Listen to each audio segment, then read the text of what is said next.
What's going on, Husker Nuts? Ethan Bice, another edition of 4 Hours to Lincoln, recapping a so-hum kind of Sunday.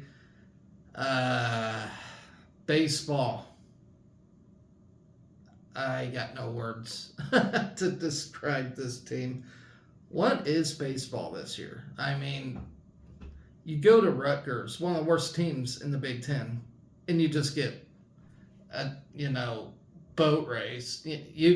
I just knew after a few innings into the game we weren't going to win that game, and I don't know what to tell you. It seems like softball team is finding some juice, and this baseball team is just finding ways to lose, and it's just I don't get it. I do not get it. Other than that, everything else did pretty good. Men's tennis won. They beat Purdue. They're on a roll right now. Let's see. Women's tennis did lose to Ohio State. Women's golf didn't really have a very good showing. Softball, I told you they won. Men's golf, we actually had Harry Crockett play second. So I'm going to talk about those real quick. Not a long show get here, guys. So let's start with baseball. Dropped its first weekend series of the season. Was supposed to just sweep this series, I expect them to, but no, they go out there and lay an egg, and I don't know what I could tell you guys about this team. We're not going to be ranked next week, that's for sure, which I'm not worried about rankings. I'm worried about winning Big Ten, and right now, we had a chance to take a lead in the Big Ten standings, but instead, we choose to play like this mediocre, crappy team that we are. So let's see. We fell 6-4 Sunday afternoon. We're now 23-10, 6-3 in the Big Ten. Not a good record. Scored 4 runs on 9 hits and an error, while Rutgers totaled 6 runs on 10 hits. Our pitching situation was just awful, and not to mention, we can't get a pitcher to throw hot because anytime one makes one little mistake, we have to panic and pull them out instead of giving them a chance. You're not gonna throw smoke on the first freaking pitch. It's just not gonna happen. Not everybody's Brett Sears, who laid an egg on Friday as well. Ben Columbus and Case Sanderson pieced together 2-hit games for the Nebraska offense. Dylan Carey had a solo homer, while Caden Brumbaugh, Cole Evans, Garrett Ingram, and Riley Silva recorded 1 hit each. Drew Christo pitched 2 innings, allowing 1 run on 2 hits in his 8th start of the season. Will Walsh dropped to 3-2 of the year after surrendering 3 runs on 5 hits and 2.2 innings of work. Evan Borst walked a lone batter he faced, while Jalen Worley pitched 2.2 innings in relief for the Huskers. Worley allowed 2 runs on 3 hits, while Ron Sanders recorded the final 2 outs for the Nebraska pitching staff. Nebraska broke the scoreless tie in the second, plating a run on a pair of hits to grab a 1-0 advantage. Columbus singled through the left side, while Ingram drew a full count walk to put runners on first and second with no outs. And that's another thing. I get we like to steal bases. That's great and all. But man, do we get in desperate mode? Because we know we can't swing the bats for shit. So we rely on stealing bases, which to me is just, I don't know.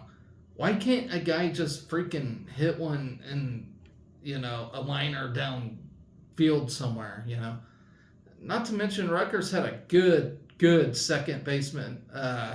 Can't think of his name, but he made an outstanding catch for his team. Kind of makes me wonder how Rutgers only had 1 Big Ten win this season coming into this game. Maybe they're not as bad as I'm saying they are, but, when you're 1-5, how the hell, and then you play us, and then all of a sudden you look like freaking top dog in the Big Ten. I don't get it. Let's see. Silva loaded the bases with a 1-out infield single, setting up Brimball's sac fly to right field that scored Columbus. Evans led off the third with a full count walk and later came around to score on Columbus's RBI single to right center, doubling the Big Reds' lead to 2-0. The Scarlet Knights got the run back in the bottom of the third after a leadoff walk, followed by an RBI double down the left field line. That's when I knew we were in trouble because of our pitching situation. Carey opened the fourth inning with a 409-foot solo homer into the left field burn to give Nebraska offense its third consecutive inning with a run across the board. Rutgers locked the game at 3 in the bottom of the fourth with 2 runs behind 4 hits in 1 inning. A 1-out solo homer brought the Scarlet Knights within a run, while 3 consecutive singles brought the game to a tie 3 through 4 innings. All right. A leadoff single followed by 2 plunk batters with 2 outs, loaded the bases for Rutgers in the 5th inning. Borst replaced Walsh on the mound and walked the lone batter he faced on 4 pitches. That right there is what I'm talking about. One mistake in this pitching staff is impatient, and it's kind of worrisome for me anyway. I don't know about you guys, but when you know somebody makes a mistake, you're thinking, well, shit, or when we start rotating pitchers, we're going to lose the game. We do every time. Every time. I don't think we have at one time when we went through 15 different pitchers in one game, we have won that game. I don't remember that a time that has happened. And it's after one freaking mistake, which mistakes happen. But my gosh, Will Walsh is a great pitcher. And even we freaked out when he threw one mistake ball. I don't get it. Walsh on the mound, walked the lone batter. He faced on 4 pitches to give the Scarlet Knights a 4-3 lead. Worley took the place of Borst and induced a ground out to second to get out of the jam for the Huskers, which was a good thing. The Huskers threatened in the 7th after 2-out singles from Evans and Sanderson had runners on first and third for the Big Red, but Scarlet Knights escaped the damage with a ground out to the shortstop. Rutgers doubled the lead 5-3 in the bottom of the 7th and a solo home run from Johnny Volpe. Anglam's 1-out single through the left side, followed by a 4-pitch walk to Carey, had runners on first and second for the Huskers in the 8th. Consecutive pass balls brought home Anglam and brought Nebraska within 5-4, with runners on first and third with 2 outs. A ground out shortstop prevented the Big Red from plating the tying run, and that was I might have said second baseman, but their shortstop. That guy made one of the best catches I have ever seen. And I will give credit where it is due. That was a damn good catch. A lot of people would not have snagged the ball like he did, So that was just our luck, having him catch that. I mean, it was a great hit ball. But, yeah, that shortstop came away with it. Scarlet Knights added an insurance run in the bottom of the 8th with an RBI fielder's choice to third, which stretched the Rutgers lead to 6-4. I just hate losing those games. At least it wasn't at home, which we need to play Rutgers at home for the next 3 freaking series we play them because, we only played them at home once ever since they joined Big Ten, and that to me just ain't right. I don't get why. I don't know, but we returned to action with a midweek tilt against Creighton at Hawks Field. We're going to lose that game, ladies and gentlemen. I already call it. We're going to lose that one because it's a midweek game. We don't care about midweek games. That's how this coaching mindset works. They don't really care if we lose a midweek game to freaking Creighton. So hate to put it to you guys, but we already lost that one because we do suck, and that's bottom line. We have not been playing good baseball lately. I don't want to be negative, but that's just how it is. Now, will I eat my words? Probably. You know, I feel like if I say we suck and we're not going to win or something, that's when we do win. So I'm just going to go ahead and say that. So be mad at me all you want, but maybe it'll be the good luck charm this team needs right now. So anyway, yeah, we lost that freaking series to Rutgers. All right, let's move on to softball real quick. Something that actually won this weekend, won a series. They erased a late 5-run deficit and rallied a 7-6 win over Rutgers in 8 innings Sunday in a series clinching victory for Big Red. That's the thing, these softball players get to celebrate and be happy on the way home while a baseball team has to sit there and think about losing to one of the shittiest teams in the Big Ten. Sorry, guys, but you should have won. All right, Nebraska trailed 6-1 before tying the game with a 5-run 6th inning. In the 8th, Peyton Cody drove in Billy Andrews with a winning run with a 2-out RBI single. Sarah Harness then worked around a 2-out walk in the bottom of the 8th to wrap up the win. With the victory, Nebraska improves to 25-16 on the season and moves to 8-3 in Big Ten play, including a 5-1 record on the road.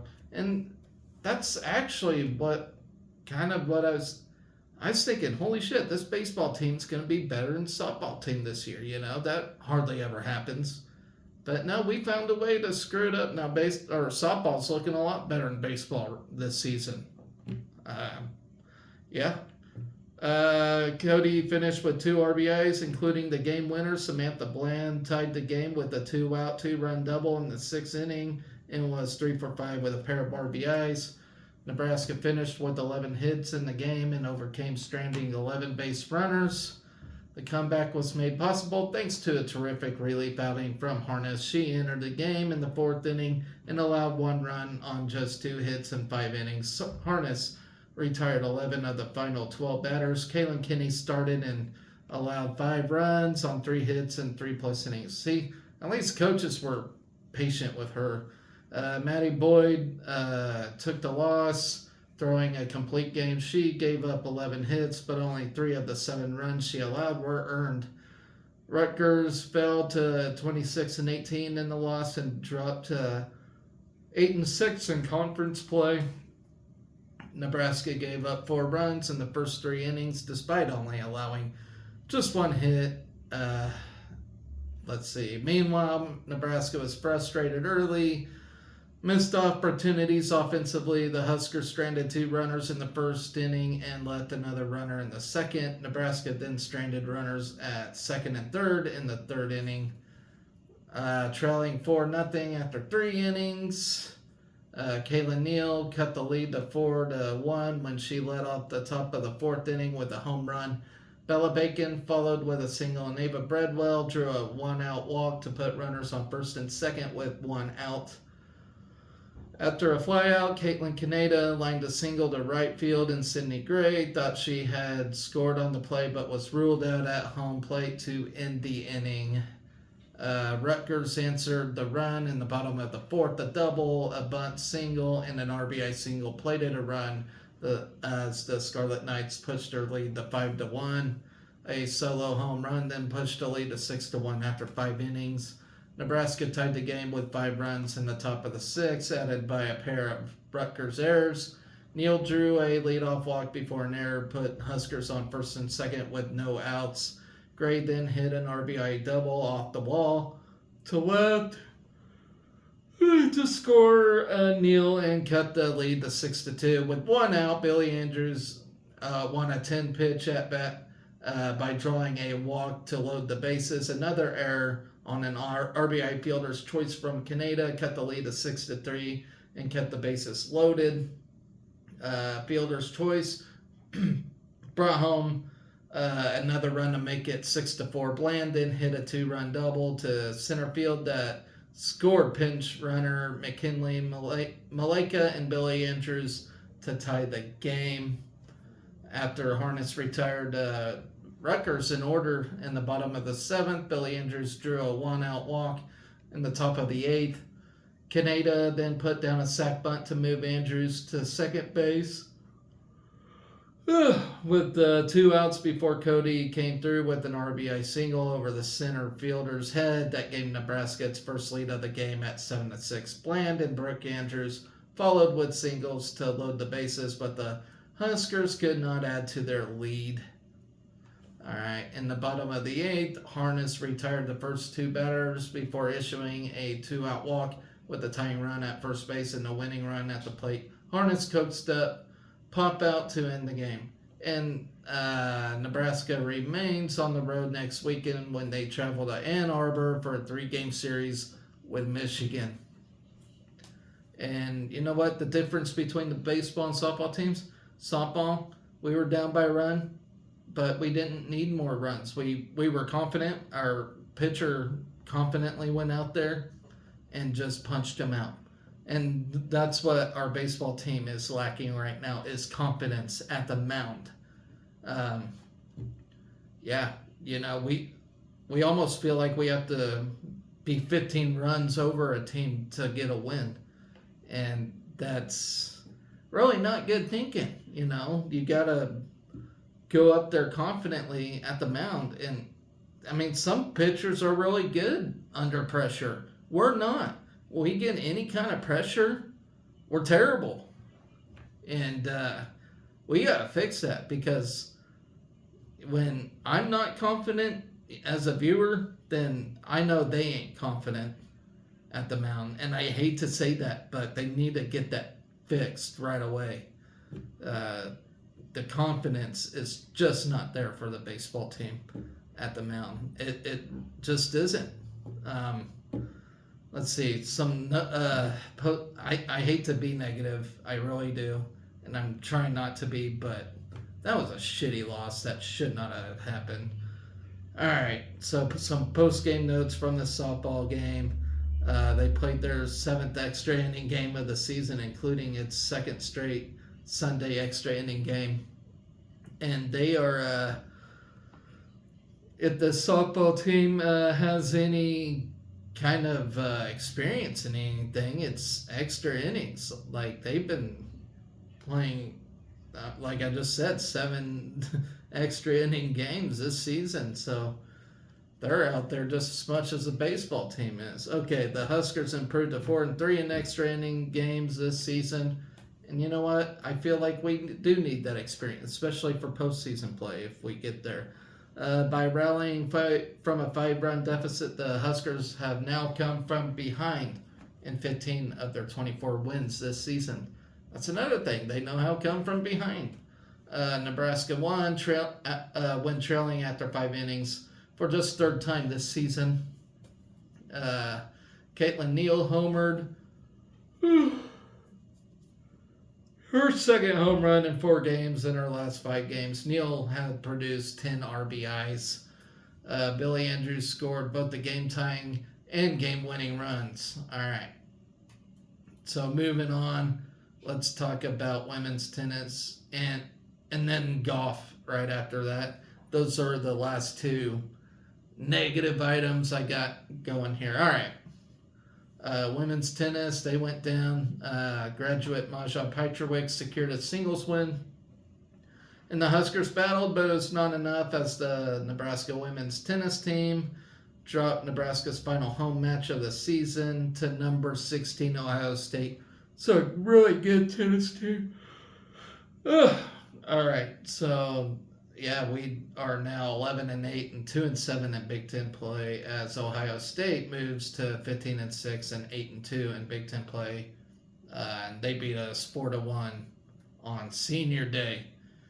Okay, action against the Buckeyes started with doubles play. Up first, and Isabel Androver Gallego and Lucy Loy battled Alicia Cow and Madeline Atway on court 3, but fell 6-0. Then a close match on court 2 ended with a tiebreak victory for Irina Cantos Seamers and Alenksha Bond, 7-6 over Anfisa Danilchenko and Anna Zamburik.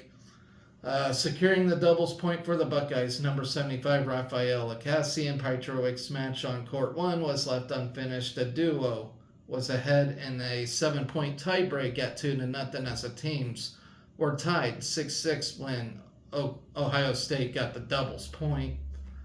All right, to start singles play, Lacassie held her own on court 1, but it was not enough as number 15 Kento Seamers won 6-4.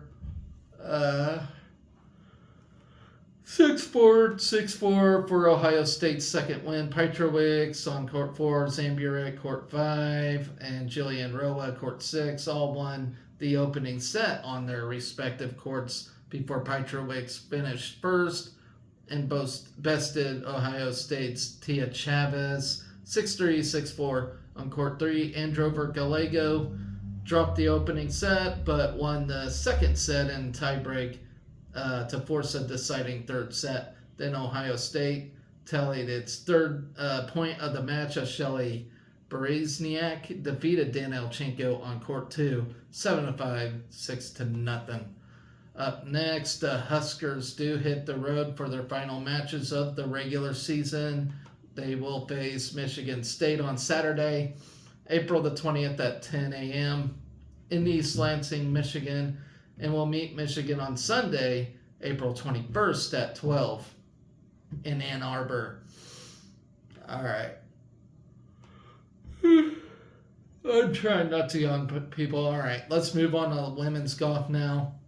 Lindsay Teal shot a final round of 75 to take 28th individually and lead 4 Husker women's golfers in the top 30 at the Therese Hessian Buckeye Invitational in Columbus on Sunday. Teal's final round 75 was added to Saturday rounds of 74 and 78. The senior from Wahoo finished with a 3-round score of 227 on the par 72, 6,319-yard layout of the Scarlet course. Teal finished with 1 stroke in front of teammates Miu Takahashi, Michaela Babrova, and Arden Lushim, who all tied for 29th in the 75-player field with 54-hole scores of 228. Now, keep in mind, we did not have Kellyanne Strand in the lineup this weekend as she was, I think I said she was recovering from surgery or something like that. I can't remember, but it's hopeful to return for Big Ten play. So, without Kellyanne Strand, we didn't do too bad, I guess I should say. Takahashi, a junior from Natsumaki in Japan, produced Nebraska's second best round of the day with a 76 on Sunday, while Lushim added a 78. Babrova managed a 79 as Nebraska's fourth counting score in the 6-count 4 format.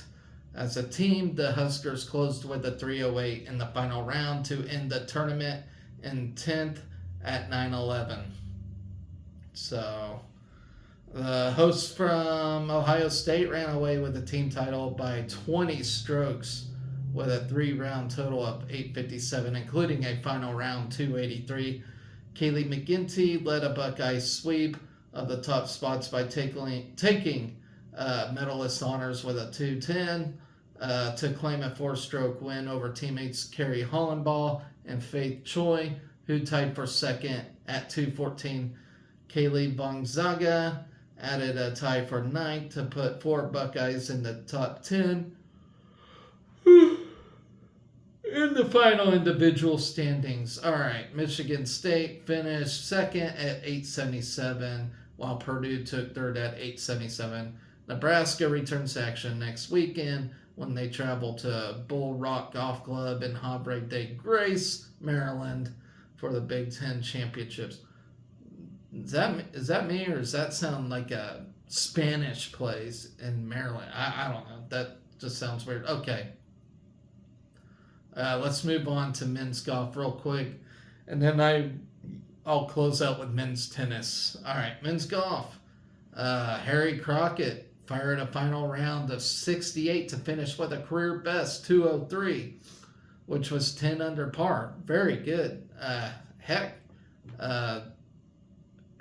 who just won that Scotty Scheffler just won the Masters with a 11 under par. So, heck, 10 under par. I can't even finish a game par in a whole round. So that's really awesome. So that is a Nebraska career best second place finish at Hawkeye Invitational in Iowa City. Crockett came up 2 shots shy of Wisconsin's Cameron Huss, who won the individual title with a 54-hole score of 201 on the par 71, 7,197-yard layout of the Finkbein Golf Course.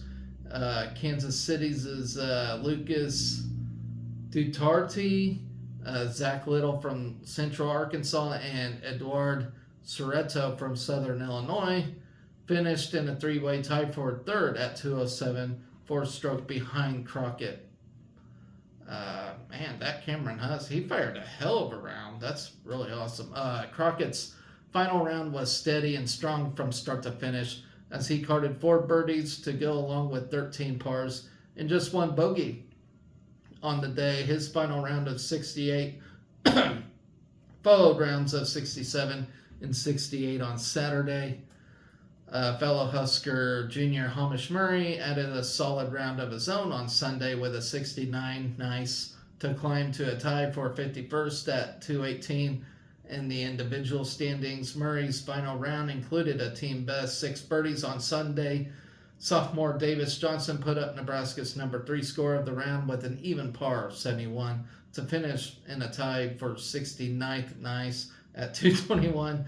While fifth-year senior Will Marshall added Nebraska's final counting score in the 5-count-4 format with the 75 to tie for 45th overall at 217 over 54 holes. Sophomore Quinn Yost managed a 76 to tie for 57th at 219 for the tournament, while senior Junchi Sheev carded a final round of 69 nice to tie for 32nd overall at 215 while playing as an individual outside Nebraska's lineup. The Huskers put together 3 consistent rounds of 283, 284, and 283 to finish at 850 for the tournament. Finishing in 7th place, Nebraska defeated the highest-ranked team in the field, number 65 Kansas, by 9 strokes. Hey, beat KU in something. I'm always on board for that. All right, Wisconsin won the team title at 840, while TCU and Southern Illinois tied for second. Illinois State and Central Arkansas tied for fourth at 846, while the hosts from Iowa closed just 3 shots in front of the Huskers in 6th. Boo! At 847. Nebraska will take a week off from competition before returning action for the 2024 Big Ten Championship in Columbus, Ohio, and that is from April 24th through the 28th. So hopefully they give me a nice happy birthday week. All right, moving on. Final item, ladies and gentlemen, that's men's tennis, because I feel like they should have the main event for my show. All right, the number 62 men's tennis team, who is now 15-8 and 4-3 in the Big Ten. I know it's not the best record, but it's really good for men's tennis at Nebraska. They reached the most single-season wins for the program in 13 years with its 5-2 victory over the Purdue Boilermakers, who are now sitting at 7-13 and 2-5 in the Big Ten. On Sunday, in their final road match of the regular season, the Huskers got an early lead with doubles point and delivered in singles to secure their 4th conference win. All right, the conference duel began with doubles at the Schwartz Tennis Center. Nationally ranked number 81, Anton Shep and Nick Weidenhorn claimed the first win for Nebraska, taking down Soham Pirohit and Juan Velasquez 6-3 on court 1. Shep and Weidenhorn were down 2-3 early, but took 4 straight games to claim the match. Shinya Mariyama and Leo Lindquist partnered at number 3 doubles and defeated Mujtaba Ali Khan and Daniel Labrador 6-4 to clinch the doubles point for the Big Red. On court 2, Lars Johan and Calvin Mueller faced Stefan Semyonovic and Henrik Villinger, and the final match was left unfinished at 5-3. Heading into singles with the lead, the Huskers won their first sets for a strong start. Johan took the first singles win for the Big Red, defeating Velasquez with a dominant 6-2, 6-1 on court 4. Next to finish was Shep playing the number 2 slot against Pirohit. Shep took down the Boilermaker 6-2, 6-2 to make the match score for Nebraska 3, and then Purdue nothing. Lanquit faced Labrador on court 5 and clinched the match for the Big Red with a 6-1, 6-4 win. On court 1, Mueller battled Simunovic but fell 4-6, 2-6. Mariama was up next to finish at number 3 singles, defeating Belanger 6-1, 6-3. Hyderana took on Ali Khan on court 6 and fell in a tiebreaker 6-3 to 4-6. The final score of the match was 5-2 Nebraska. With the win, the Huskers improved to 15-8, which is a program best for the last 13 seasons. 15 wins is the most for the Big Red since 2011, when the team finished 15-13, and that was 1-5 in the Big 12. Doubles duo Shunya Mariyama and Leo Linquit also improved to 9-4, and the number 3 slot also holding a 3-1 Big 10 record. Mariyama improved to 13-5 in spring singles, and Shep reached a 9-2 record at number 2 with his win over Pirohit. Up next, the Huskers do return home for their final regular season matches against Big Ten foes. Number 1 Ohio State and Penn State. The Big Red hosts top-ranked Ohio State on Friday, April 19th, with first serve set for 5 p.m. Hey, if we can at least get a win in there, that'd be terrific. Let's see. On Sunday, April 21st, the Huskers will celebrate Senior Day at their final home match. Nebraska will take on Penn State at noon, conclude the regular season. Both matches will be held at the Sid and Hazel Dillon Tennis Center. So, hey, be there, guys. The men's tennis team really is having a pretty good season for what they are, Hardly any history with this men's tennis team. And they've been really impressing me this year. I ain't gonna lie. I mean, yeah, they're not no national champion look or whatnot, but you know what? They're really impressing me this year, and I'm actually quite proud of that tennis team this year. I ain't gonna lie. All right, so here's the preview for the week, ladies and gentlemen. Nothing on Monday. In fact, Tuesday, baseball at Creighton versus Creighton. It's at home, sorry. Like I said, guys, I ain't got a preview for that. And why should I?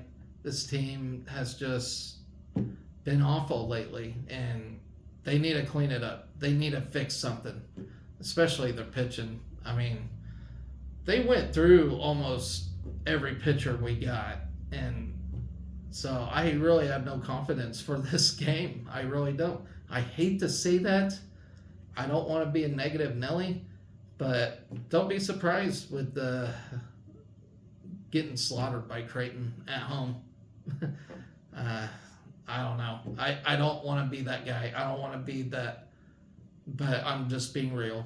All right, so then all the way till Friday. So baseball's the only thing we got, and then nothing until Friday. So Friday, women's golf starts the Big Ten Championships. Track and field starts at the Michael Johnson Invitational. Men's gymnastics are heading to the NCAA qualifiers.